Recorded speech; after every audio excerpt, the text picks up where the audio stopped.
we'll give it a few minutes while people join. We've got people coming from different time zones.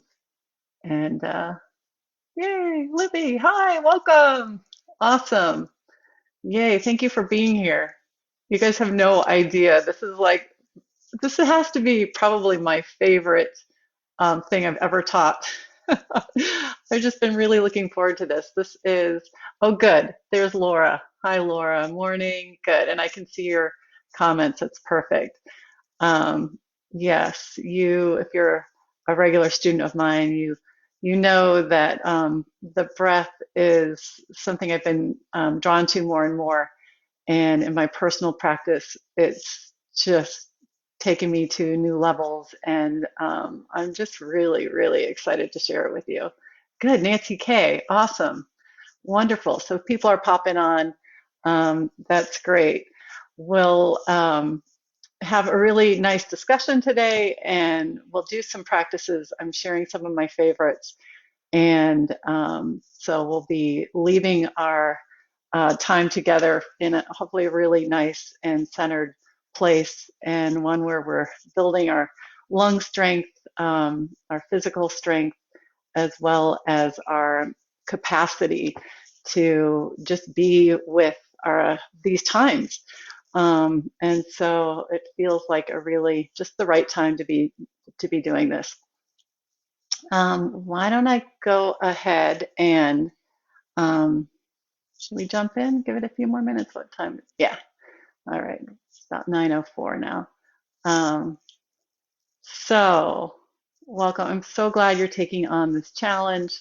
Um, I really wanted to kick it off in a way that helps you understand why this is important and get more buy-in, because it will be a challenging 40 days. There'll be times you're like, I just don't have time for this, or it just you might not feel drawn to your mat. But there are so many reasons to be practicing daily and to develop really a new pattern, a new way of energy moving through your system. Um, and solidify these practices that if you've done, I'm sure many of you have done pranayama practices and know how they give you this immediate benefit um, after the practice. What I find is when you do it for 40 days, it really takes on this exponential benefit where you're finding benefits that kind of creep in the back door. You're like, oh, I didn't see that coming, but new ways of being in the world, being with yourself that oh, hi, Coco. Great. And Alana, awesome. Or Ileana, awesome. Great to have you. Wonderful. Wonderful. Chris is here from California. So nice. Um, yeah, if you're just joining, welcome to the 40-day Big Breath Challenge. I'm thrilled you're here. This is sort of uh, like, I'm thrilled. This is my favorite topic. And I've been in doing yoga for over 20 years. It's been something that's these yogic tools that I've been collecting for years, going through some really challenging times, particularly in the past 12 years. I've been collecting tools for a really long time to help with stability, help with mental health, anxiety, depression. And ooh, there's just something about these breath practices that have really piqued my interest because they work so quickly and succinctly in a way that movement is great. I don't want to underplay yoga and movement, but breath really captures our attention. Um, and I want that for all of you. So, obviously right now, and what may have drawn you to this practice is some of these videos talking about lung health and respiratory health and some of the things that we can do to help given the COVID-19 situation. And so if that's what drew you in, that's wonderful. And we will indeed strengthen our system and our lungs through these 40 days, no doubt. But what I hope and what I think will keep you coming back day after day is the mental benefits, these benefits of just feeling more centered, more grounded, and more connected to yourself. So we'll ride this together and we'll stay in touch every week.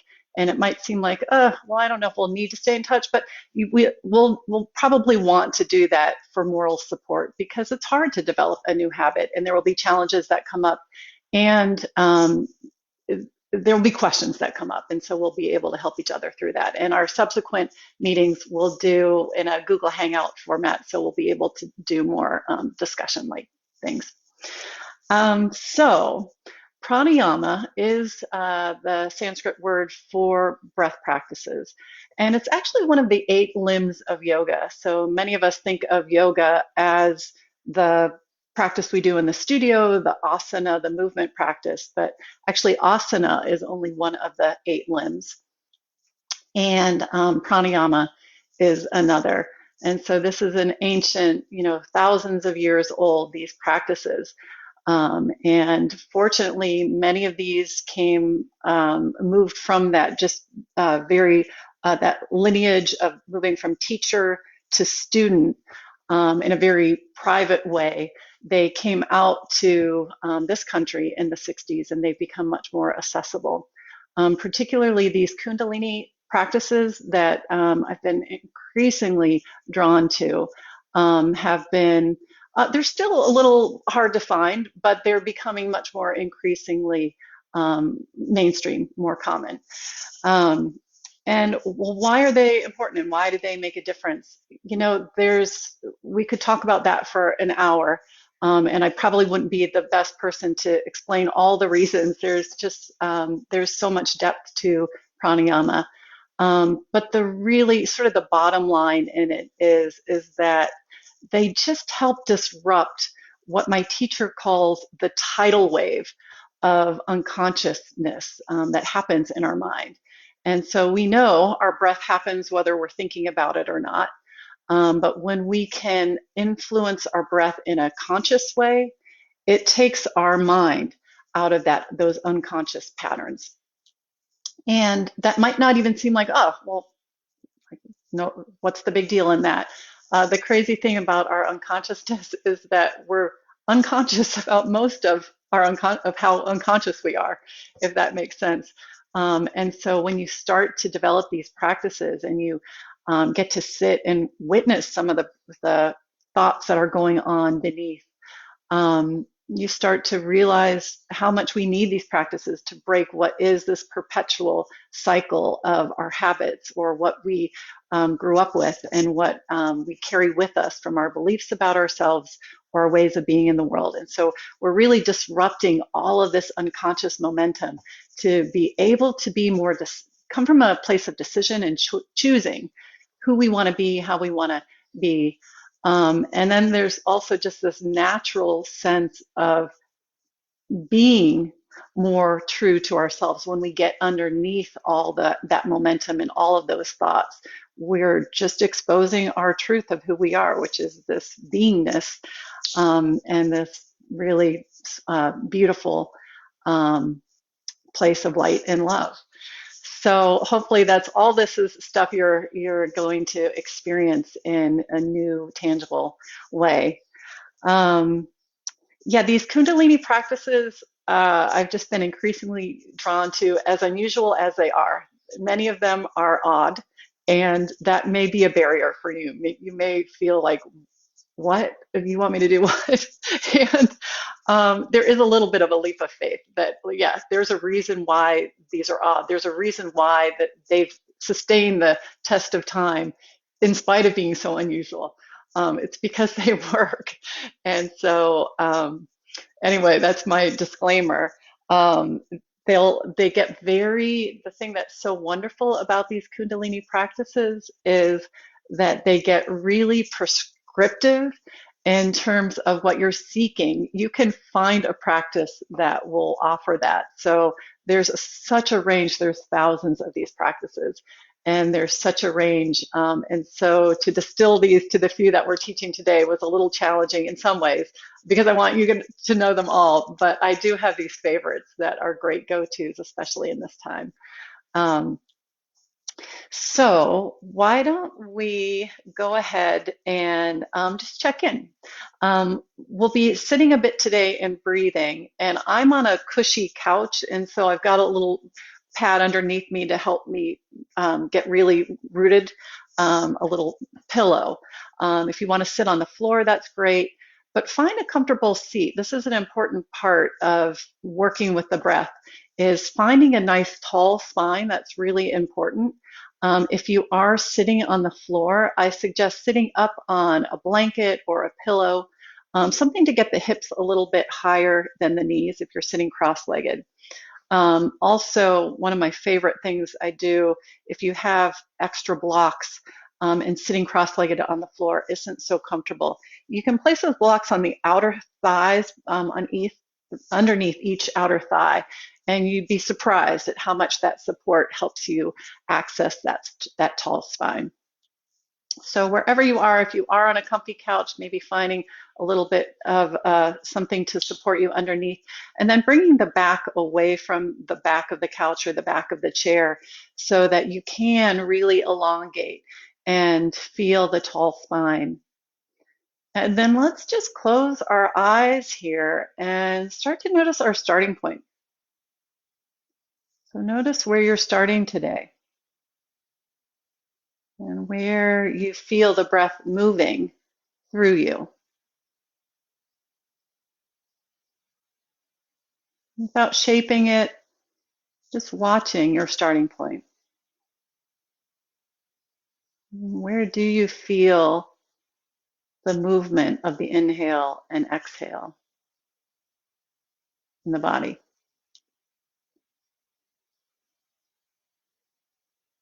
And while you're here, just notice your energy today. So where are you starting energetically? Do you feel a little, maybe just like groggy, you just woke up, maybe a little dull? Maybe you feel rearing to go, really energetic. Sometimes we have what one of my teachers says is like an edgy energy, just kind of not like we're very cohesive. That's sort of a way to check in.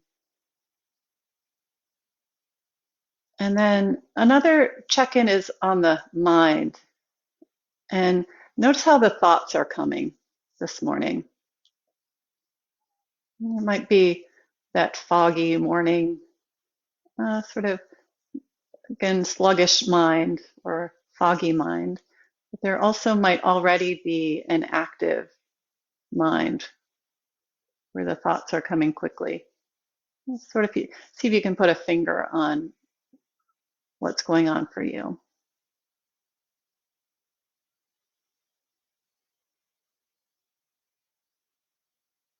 All right, good. Let's blink our eyes to open. One thing that you may have noticed, this is very common, is that the breath is sort of happening up here in the upper chest. It's where a lot of us do our breathing, is right up here in the upper chest. And it's especially common when you're under stress. It's just not a very effective way to breathe. We have so much space in our lungs that if we can take up more of that space, wow, like we can really start to shift and get more oxygen moving through the system and use more of our lungs. So let's practice just bringing the hand to the belly. And let's see if we can start to breathe into the belly, feeling it expand with each inhale. So already we're starting to bring the breath down. The diaphragm is flattening out on inhale. So we'll feel that puffing out of the belly.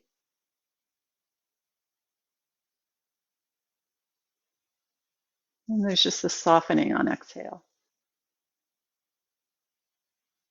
And this belly breathing or diaphragmatic breathing, this alone, this could be your practice. This is so wonderful. Getting us out of that more rapid breath, slowing the breath down, feeling more of the breath capacity.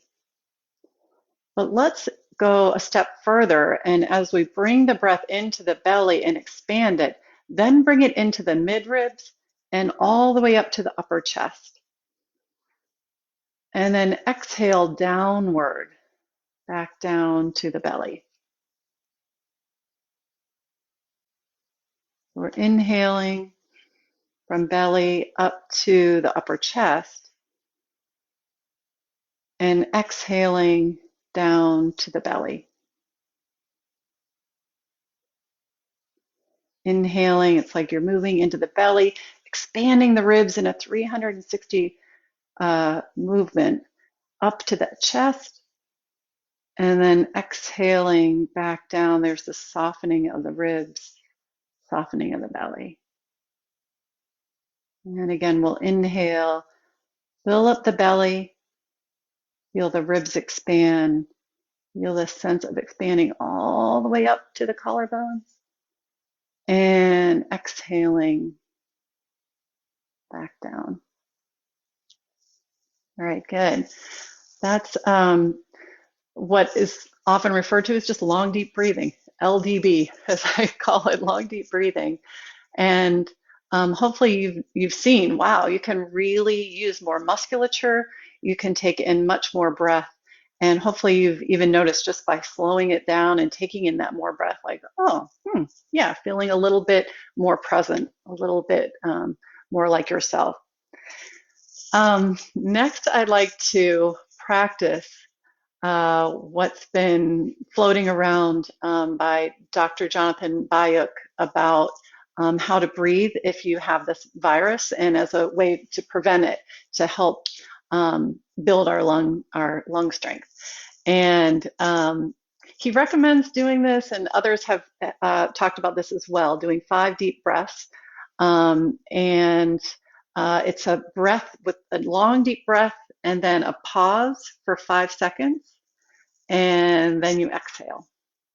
And so doing that 5 times, and then at the end of those 5, you do a real deep cough. I cough into my elbow, or you can cough into your shirt. Make sure you're not coughing out to somebody else.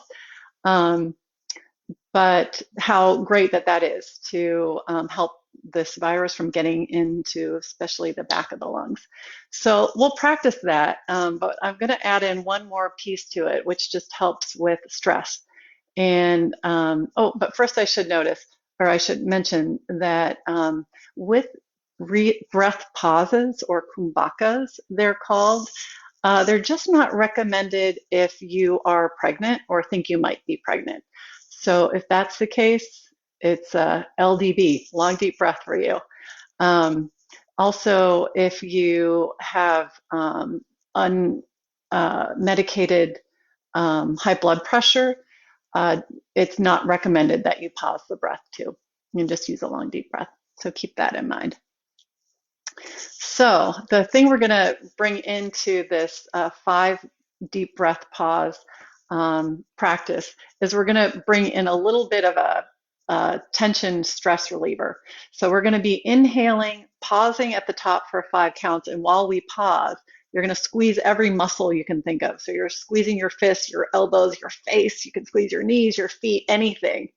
And then we'll hold that for the 5 seconds and exhale and release all that tension with the breath. So we get that bonus of like this really lovely and wonderful practice of just relieving tension. This is a practice that can be done before bed too. It's a really great way when you're just lying there not sleeping to tense up the muscles as much as possible, and then exhale and let it all go. So a lot of benefits here. Let's go ahead and we'll do this practice 5 times. So let's go ahead and take a big inhale from belly, mid-chest, upper chest. Pause at the top of the inhale and squeeze your fists, your elbows, your face, everything. 5 seconds. And then exhale, release all of that. You can even make a noise as you let that go. Again, inhale, long deep breath, reach the top of the inhale, and then pause and squeeze out all the tension, whatever's come before you this morning, whatever's weighing on you, squeeze it, and then exhale, let that go.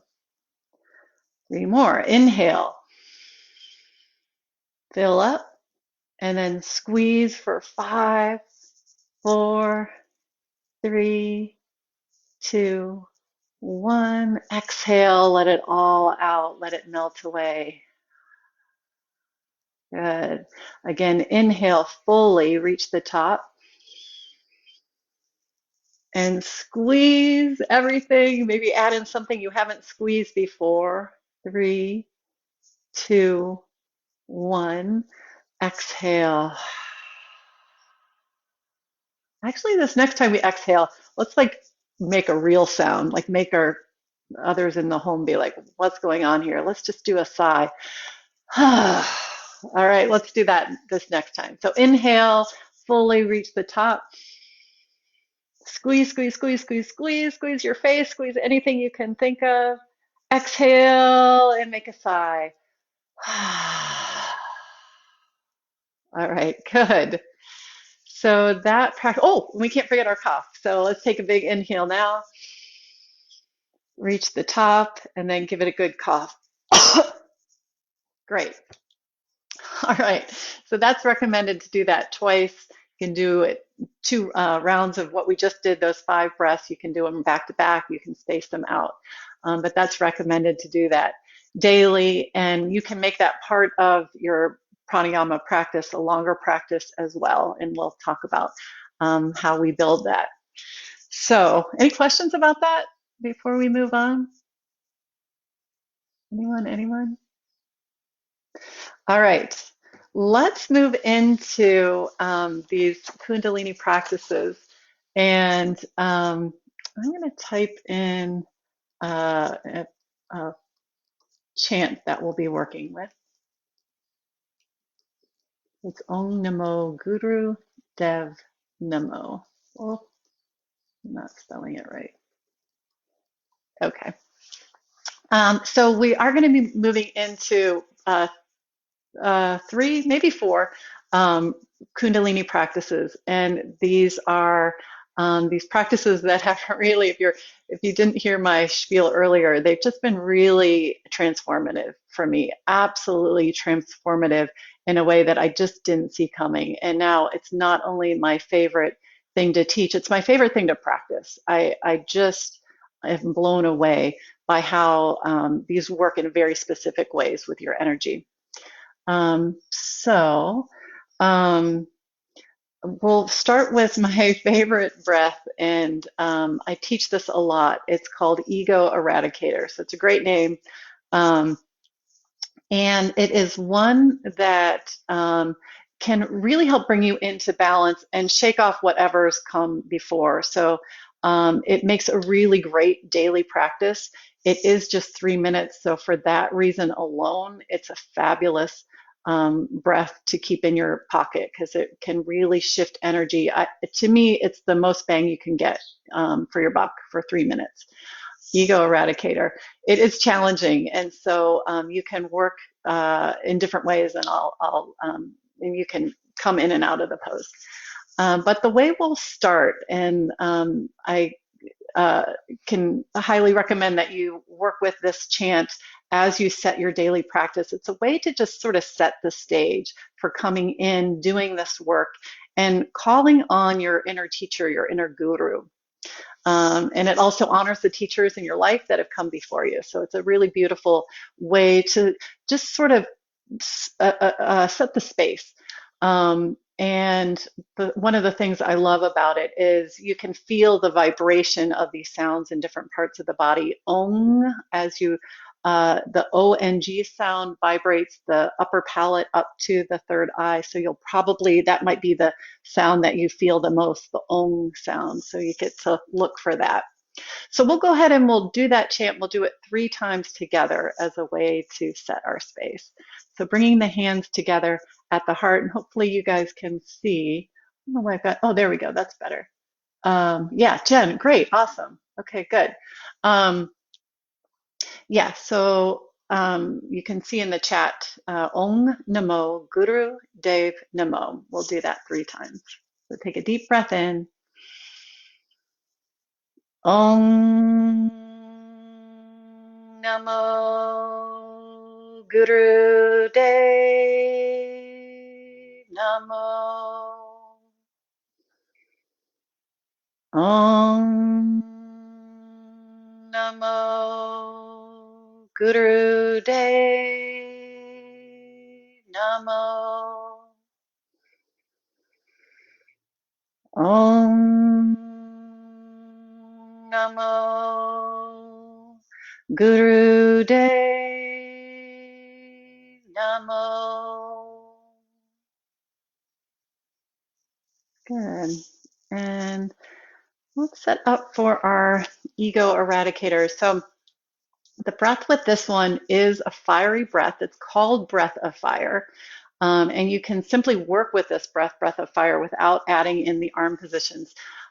It is one that is, it activates the navel quite strongly. And so the way I often teach it is, if you place your hand on your belly, stick your tongue out and pant like a dog.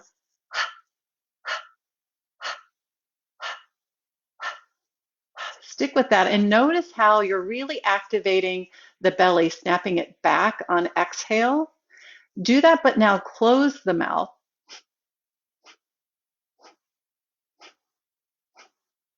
And notice how there's all this emphasis on exhale. The inhale is just happening naturally. So, oh, great. Jen knows this one. Awesome. Great. Fabulous.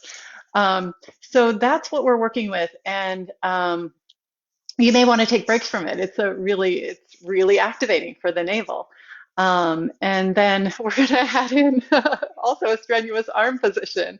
And so the hands are in a particular mudra, and that's something about these Kundalini practices. There's a lot of pieces and parts for very specific ways, and they relate to sacred geometry and all these things that are beyond my understanding. But they also work as really great anchors for the mind. This hand mudra, which relates to how energy moves to our system, is we're bringing the fingertips down to the base of the fingers and the thumbs are extended. And then you've got them reaching up at a 60-degree angle. So you're making this arc over your head from thumb tip to thumb tip. And sometimes we'll go out wider. I don't know, there's like a natural inclination that actually makes it harder. So if you find a pretty tight 60-degree angle, that helps. So we're going to put all that together. Except there's one more thing, and that is this gaze towards the tip of the nose, which again, it's like, wait, what? Why? Well, it's very specific in that as you're gazing downward and inward, there's this little bit of pressure you're putting on the pituitary gland, and that's a really important bonus. Actually, you can do it without it, but if it works for you, that gazing at the tip of the nose, it's a really nice bonus and does help anchor the mind as well. If your eyes are really unhappy with that, you're just looking past the nose at the floor. So let's go ahead and we'll put that together. We're going to go for 3 minutes. Might feel like the longest 3 minutes you've ever had. It might not, but you can come in and out of it. So you're not stuck in any of these poses. You just do what works for you. So let's go ahead and bring the arms up. And we'll find that bringing the fingertips into the base of the fingers, extending the thumbs, looking down towards the tip of the nose, and beginning breath of fire.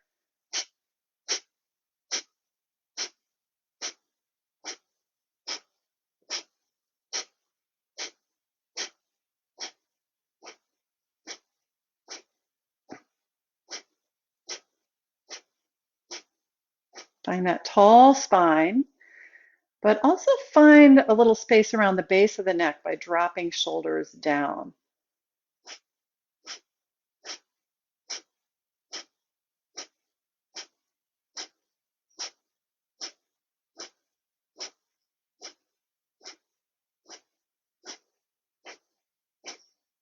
So by now you're probably most likely feeling that activation at the navel, a lot of heat building there. Know that you can take breaks from the breath. You can also take breaks from the arms, just bring them down. You can even keep them down the whole time and envision that they're up. Again, if that gaze works for you, you're looking towards the tip of the nose.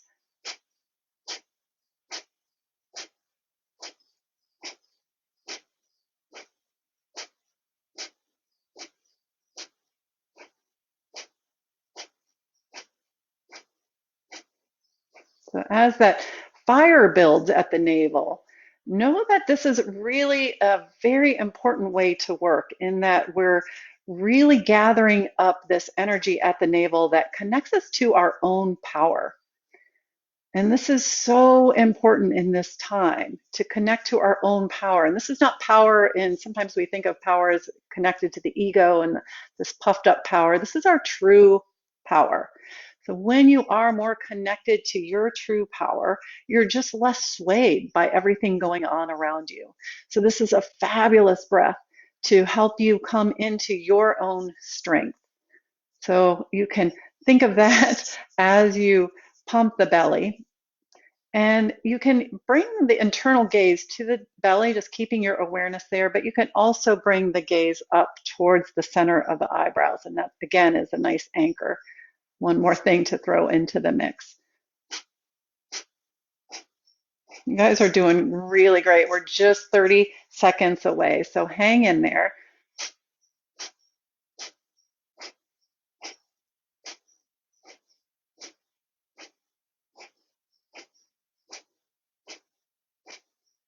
Take breaks when you need to.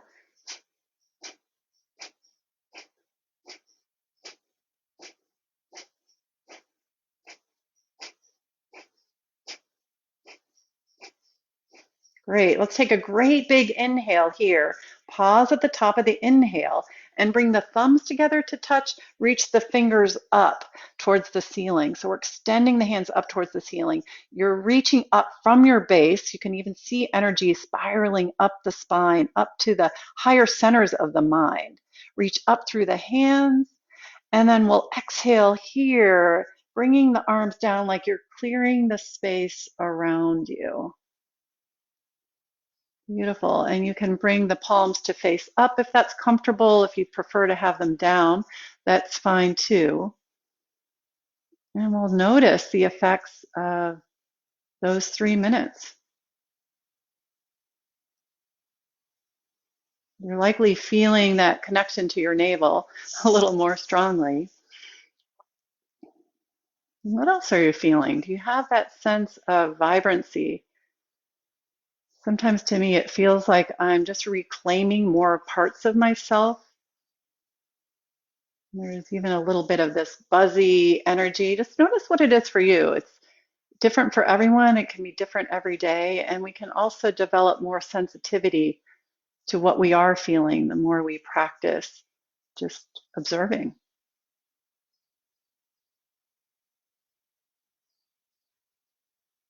All right, good. Let's blink our eyes to open and how many breaths in before releasing? Sorry, Jen, or Stacy, I just saw that. How many breaths in before releasing? I'm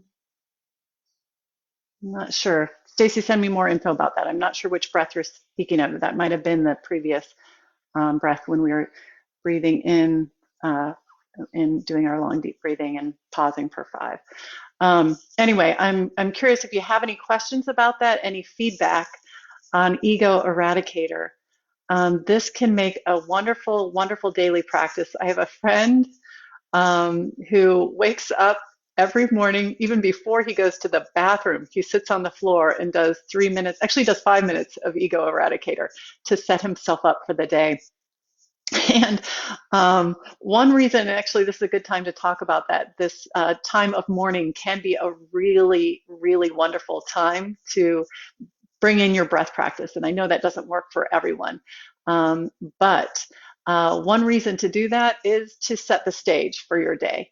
And so if you can get yourself centered, and many of us wake up with a very negative mind. So if you can set that and neutralize the mind from the beginning, that's wonderful. And then there's also a lot to be said about doing this work, particularly if you're going to do the work and then move into a sitting, a silent meditation. To do that before the mind gets really active is highly recommended. And so doing it before you check the news, before you get into the busyness of your day, but having that quietness to really build that place is wonderful. And there's also something to be said about the energy of the morning. Yogis are practiced before the sunrise. So if that works for you, it doesn't generally work for me, but if it does, there's really good reasons to do that. All right, any more questions or any questions about Ego Eradicator? Okay, so that's one of my all-time favorites. I love it before um, setting myself up to do some movement, setting up to do yoga, but it can also be done at the end of your yoga practice as a way to just sort of set you up for moving into your day. It's great to just do on your own. 3 minutes is wonderful. And then if you can sit afterwards for a couple of minutes and observe and cultivate the witness and just be in that stillness, it's a really wonderful use of 5 minutes. All right, next we're going to move into, oh, I'm so excited for this breath, the anti-insanity breath. So this is, I know I say these are my favorite practices. I say that a lot, but I do have a lot of favorites. But I'm teaching my like all-time favorite. So this is an all-time favorite. And one particular reason why I'm happy to teach this today is that it does do those breath pauses that are recommended to really help strengthen our lungs. And so we get all of that in this breath, this strengthening of the lungs. But really, for me, this breath has been about just taking you away from your edge. When you feel like you're just at your edge, this breath brings you back. Not that you have to be at your edge to practice it, but it really is a quick shifter. And I love it because it's portable. You can take it with you and use it often. So what it is this. It's the breath is very similar to what we started with Dr. Bayuk's recommendation, in that you're inhaling and pausing at the top of the inhale, exhaling, but you add a pause at the bottom of the exhale. And you'll do that with this particular arm position where the left palm is facing. Actually, let's back up and say the reason we're working through a lot of these different ones is I want you to hone in on one. And I'm sorry, I'm going a little out of order here, but I really would love for you to find one practice. So, not practicing different things every day. There's great value in that, especially as you're experimenting and seeing what works for you. And you may want to do that for the next week or so, just experiment and see what really resonates with you. But what I'd love to have you help develop is a daily practice of the same practice every day for 40 days. And so, so really check in and see how these different ones we're working with today resonate with you. So anyway, that said, we'll move into the mudra, which is left hand is facing you. I'm doing the opposite of you. And then the right hand is over the left and the thumbs are touching. And then you're making this straight line with the forearms. So forearms are in line with the parallel to the floor. And then we're gazing down, finding that gaze at the tip of the nose again. And we'll be inhaling and then pausing for about 5 to start. And then exhaling and pausing. So inhaling and pausing for 5, 4, 3, 2, 1. Exhaling 5. Oh, sorry. Exhale fully. Pause 5, 4, 3, 2, 1. So inhale. Pause 5, 4, 3, 2, 1. Exhale. Pause 5, 4, 3, 2, 1. And then continuing in that way, if that 5 really feels like it's pushing your edge, bring it back. Do 3 or 4 in your pause. But if you feel like you have more space in the pause, you can build it to 10 seconds. So a 10-second pause. But if you notice after the pause that you're gasping to take your next breath, just bring it back. It's really important. You work in a way that is comfortable. Comfortable but interesting is the way I like to think about it.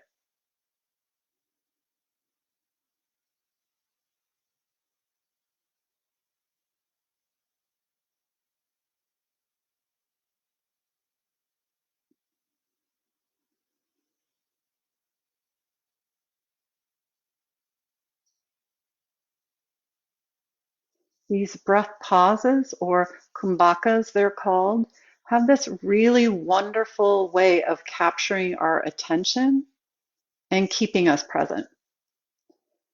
So enjoy that and take advantage of that, staying present in the pause.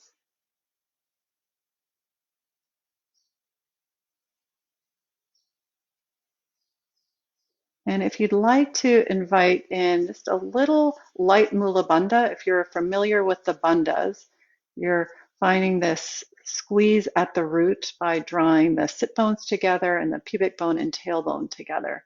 Little light mula bandha. You can even find a little jalandhara bandha by dropping the chin slightly, containing this energy. Again, the gaze can be at the tip of the nose. If that doesn't work, you're gazing towards the floor.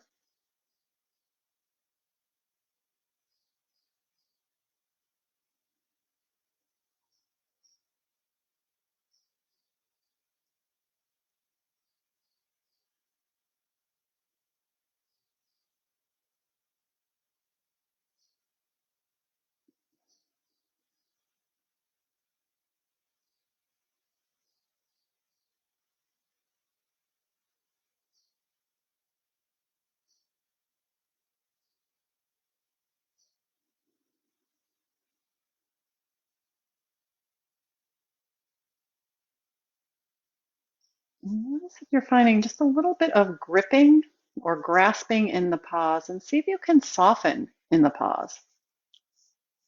It's like you're cupping a butterfly. Just the sweet softness in the pause.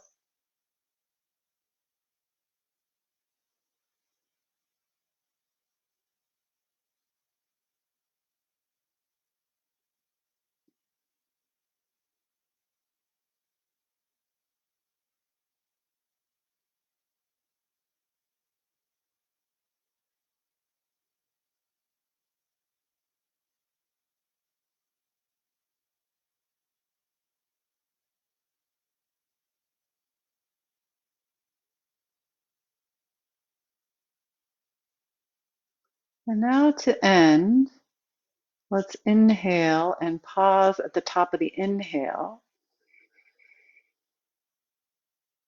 And exhale, release that effort. And check in.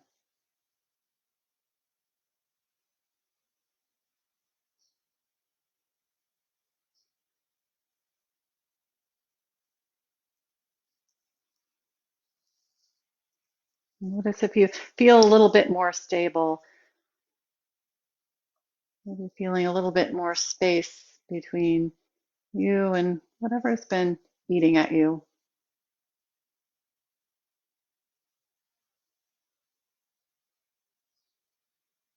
All right, good. And we'll blink our eyes to open. Anti-insanity breath. I'm curious what you think of that. It has been a go-to of mine, and I've loved doing it throughout the day. I'll do it without using the hand position, but just using that breath, inhaling, pausing, exhaling, and pausing. And I've done it in the strangest places when I'm driving and stressed out. I've done it when I've been in an argument with someone. Um, it's a good one. Any questions about anti-insanity? All right, great. Maybe we will do just a little bit of this next breath practice. And the reason I want to share this one is, oh, Laura, love the cupping the butterfly. Yeah, yeah, we tend to get kind of a little gripping in that pause. So that's a good reminder. Um, The next one we'll do it just for a short time, but those breath pauses don't work for everyone. For some, it's not that comfortable. And so the direction, well, like we're coming. Okay, great, Libby, awesome. Yeah, it's not your instinct. Yes.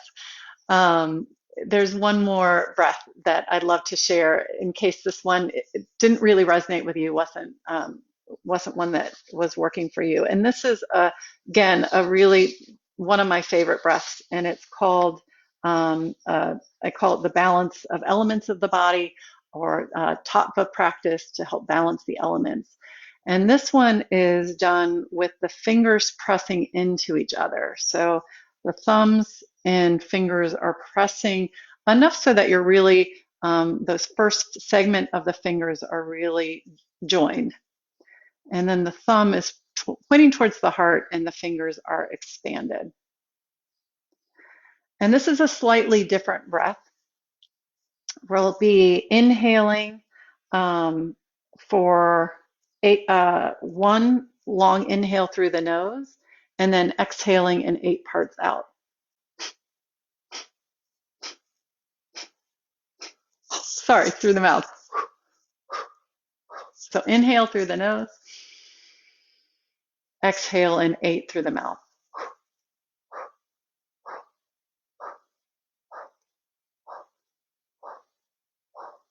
So you might have to kind of gauge how you spread out the breath on your way out. Well, let's give that a shot for a couple minutes, just pressing the hands together. We'll again find that gaze at the tip of the nose, sitting up nice and tall, inhaling through the nose, exhale in 8 strokes.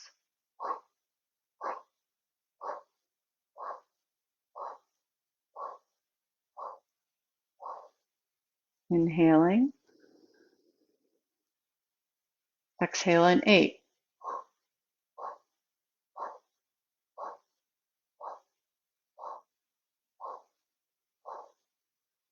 Inhaling,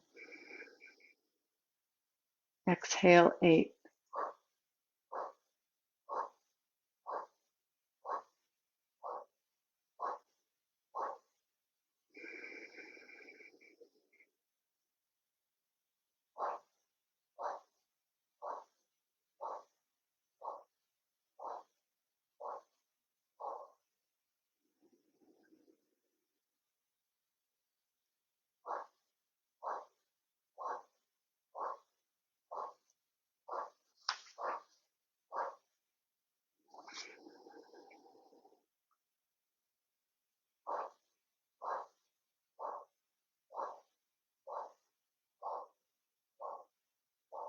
One more.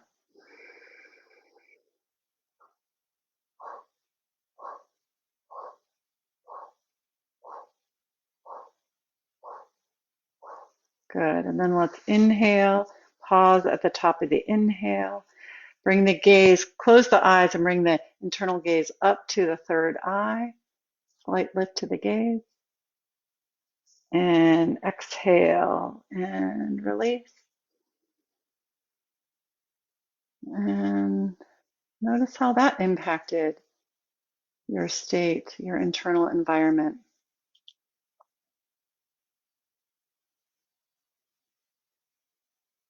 Notice how the thoughts are coming.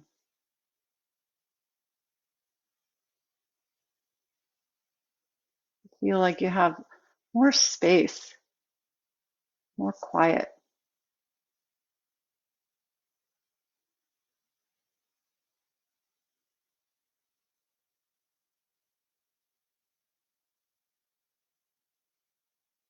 Sitting, observing the really powerful practice to help quiet the mind. It's a wonderful one to do before meditation to help bring you into stillness.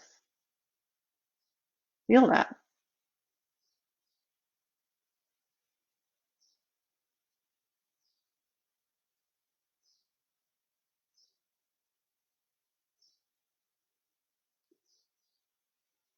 And now invite in an intention. Now that we have a little more quiet, a little more stillness, it's a wonderful time to invite an intention, what you're seeking. What is that for you today?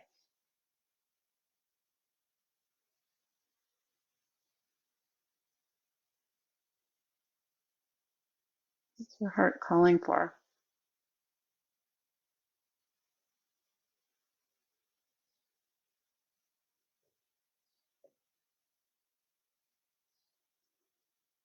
Beautiful. And if you'd like, you can also take this time to send out an intention to the world, whatever feels relevant, what you'd like to send out to an individual, a group, country, the world, whatever that is.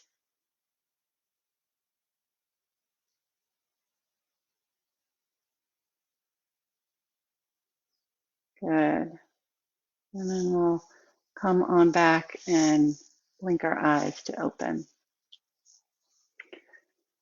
So that practice I've been calling balancing the elements of the body. Um, and again, it's really lovely to do before meditation. So what I'd love to do is to just talk a little bit about how you might set this up to become part of your day. Picking one of these meditations, and it may be that you'll want to experiment with a few of these over the next few days or week to see, yeah, what am I really drawn to? And if these practices that we worked with aren't, maybe one didn't quite hit you, there are so many more. And I encourage you to check out my new YouTube channel. It's called Betsy's Yoga Tools. And I've put all of these on a playlist with the help of my son. And so, yeah, these breath practices that we did today, as well as many others, they live there, and you can play around and see what works for you. The thing that's so fun about these breath practices is that they can get really, really specific. So there's ones that really work with brain fogginess, ADD. There's ones that work with building confidence. There's ones that help open your heart. There's ones that are better for invigorating you if you feel sluggish or down. And I really can help workshop that with you too. And I encourage you to reach out if you have something you're working with or that you're really needing, and you're like, I wonder if a practice could really help me with that. There probably is something, and I might not know it, but I have resources that can help guide to find one that does really specifically work with what you're working with. Um, and the way, we talked about doing it in the morning, which is fabulous. It doesn't work for everyone. But what I would encourage you to do is to find that time and space where you can sit uninterrupted. And if you can do the tune in, the Om Namo 3 times beforehand, that's wonderful to set the stage. And then sit in your breath practice for what is often in Kundalini, they get so specific. It sometimes is a 3-minute time period, 5 minutes, 11 minutes is a very common time period. And it might seem a lot when you first get started. You can build to those 11 minutes.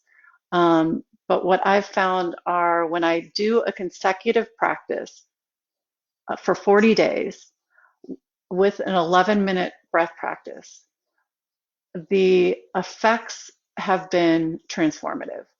And I say that with no hyperbole, but really surprisingly shifting in the way it has regulated my nervous system and brought these benefits that have been really, truly transformative. And so that's why we'll keep meeting on these subsequent Sundays to just kind of encourage that and keep working it. And again, if you want to work up to that 11-minute period, that's great. If there's just no way, you just don't have that time in your day, do what works for you. It's really important to do what does work for you, because you've got to make it work within your life. And it's too easy to just give it all up rather than going, okay, how can I shorten it or just make it work for me? Um, I'm going to be emailing all of you. So if I haven't already emailed you about this last night or this morning, make sure you send me your email address. And my email is, I'll type it in, it's Betsy@grimsituation.com.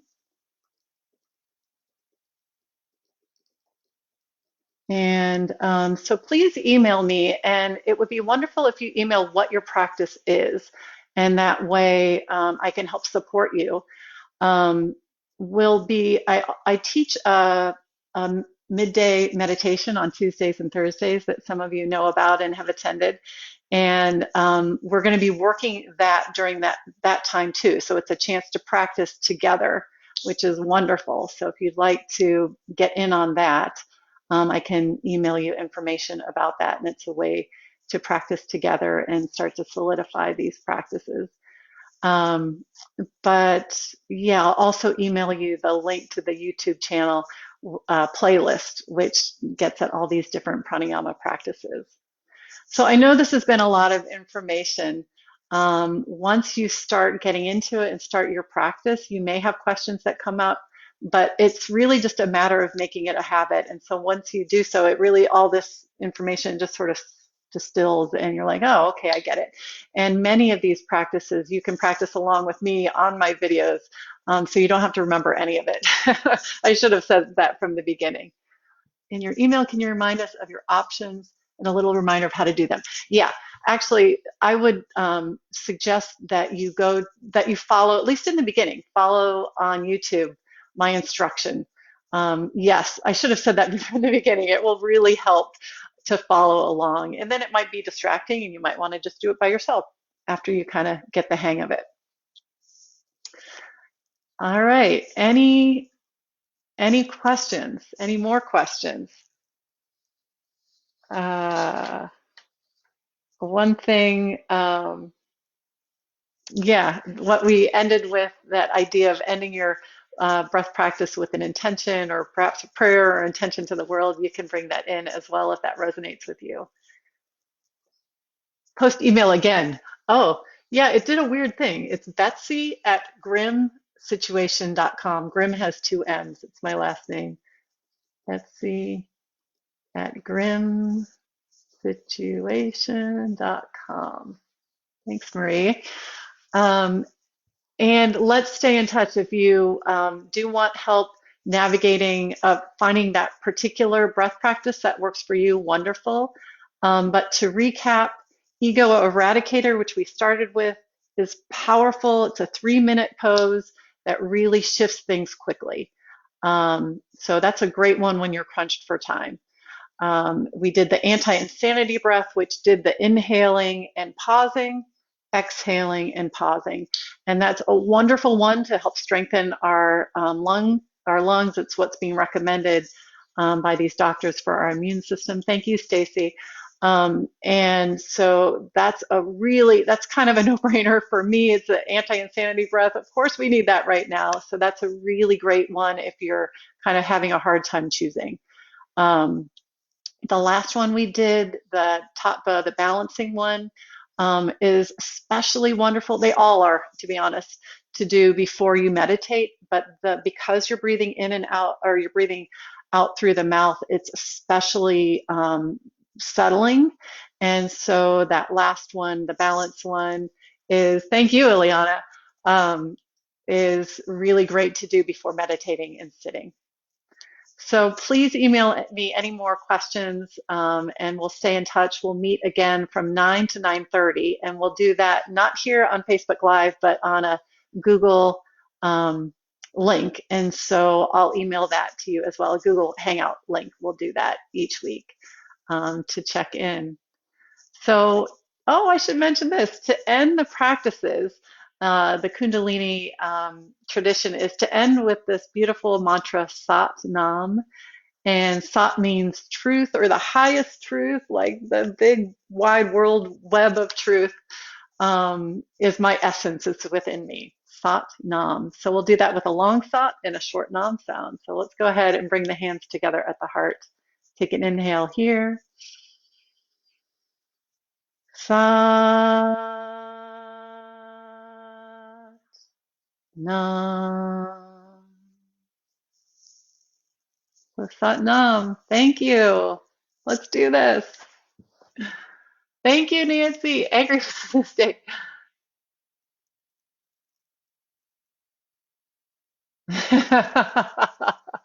Glad to have you here, Nancy. Awesome. Yes, we're all just figuring it out, aren't we? All right, wonderful. Take care, everyone. And I'll send this out just next 10, 15 minutes. Oh, and I also have a calendar that can help you mark the days off. That's really helpful as well. If you want to add stickers or hearts or something so that you can mark off your 40 days, it's all that stuff is really good to just help you stick with it and help motivate you. So yeah, great. Best of luck. We'll be in touch. Thanks, everybody.